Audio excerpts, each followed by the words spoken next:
thanks for participating in Love Fan Fest. How was the meeting with your fans?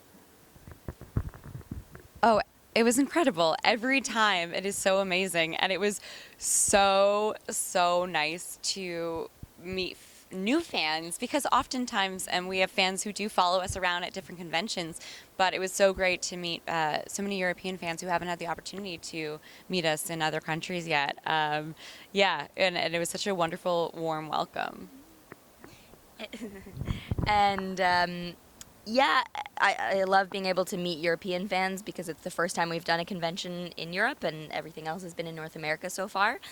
And also, it's one of the first ones, or the first couple, that we have these smaller meet and greets where we're able to chat with people on a more personal level, because a lot of the times, you know, our managers and are trying to get through the autograph lines because we don't want to make people at the end have to have a much faster experience and get to everyone. So actually being able to chat with people and hear their stories and know where they come from and have a more of a heart-to-heart with people is so nice. And I really just love everyone here. Like, everyone's been so amazing, and yeah, it's been really good.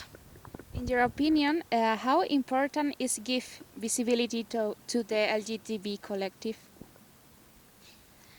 I think it's so imperative and important. I think I've heard it so many times from fans about the importance of seeing a lesbian character on screen where the story isn't a tumultuous coming out story and their queerness is secondary. It's not their defining factor. It's not saying this is what makes me me. It's just a part of me, as my hunger is a part of me.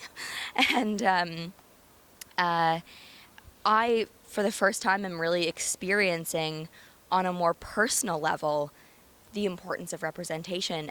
Recently, Janelle Monáe came out with this article that was mind-blowing to me because she basically said, well, I'm queer and I'm a free-ass motherfucker. I don't know if you have to bleep that out. And she said, you know, I was first identified as bisexual, and then I heard the word pansexual, and I'm open to learning about myself. And the way that she talked about it was not wrapping up her sexuality in a quick little soundbite.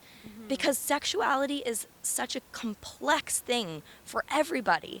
And it's something that, for myself, I feel like changes on a day-to-day basis and is a sliding scale sometimes. And sometimes I wake up and I'm more attracted to men, and sometimes I wake up and I'm more attracted to women. And it changes, and it's... And Stephanie Beatriz from Brooklyn Nine-Nine recently also came out with an article about being bisexuality and the complex that she's had about that, and feeling as though she doesn't have a place in the queer community, or that her cisgender male partner won't be accepted because she's in a hetero passing relationship.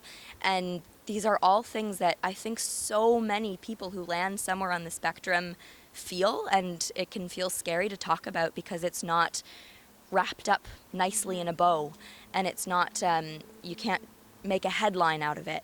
And I think for the first time, like, I read those two articles and it was like, I've been feeling so much anxiety about that in my life for the past, since I was a kid, and it was like this breath of air just went through my body. I was like, someone finally said it. Oh, thank goodness. Like, it's like, I can say it now. Like, that's how I felt, that these women were so brave in talking about that I think that's the next. So I'm feeling it personally for the first time, the importance of it. Oh, that was so well said. It's really, really cool and really special to hear you talk about your sexuality. And then I think, you know, for you, reading those articles from Stephanie and Janelle was so important. And then it's like really interesting to know that we're that for other people as well, for our fandom. Like, so yeah, like we're that for our fandom. So I think I understand that. You know, our fandom has taught me so much about what it means to be intersectional and inclusive, and how important it is, because we are really privileged as Canadians, and I had to check my privilege, and I think that you know, we were talking about this in an interview earlier.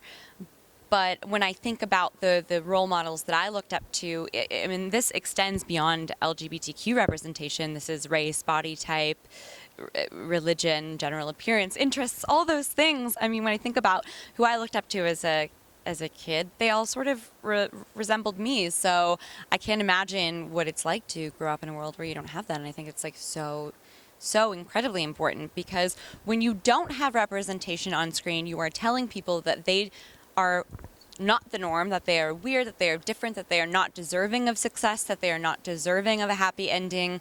And that is really, really, really harmful. So I just feel so incredibly lucky to be in the position that we're in. What's supposed, Carmilla, for you? What's mean? What's special for your life? How changed with Carmilla? I mean, I could ramble on forever about the myriad of ways that Carmilla has changed my life. And I think in some ways we just answered it. I think the biggest thing is that it's taught me how to be more inclusive, and it's given me a purpose that is greater than me. It's not just about my ego, and it's not just about being an actor for the more shallow aspects of it. It really is about changing lives through art. And I won't always get to do that. Not every role is really well written, and a girl's got to eat, so I still have to take roles that may not be as impactful as Carmilla. But I think that's what makes Carmilla really, really special, is that one of the first larger roles I played that thrust me into the spotlight was really meaningful to people. And that's such a gift. When you can do what you love and make a difference in the world, that's incomparable. Same, right? All of that. Yeah. Like, all of that. I don't think I need to add anything to that. That's pretty spot on the money, my friend.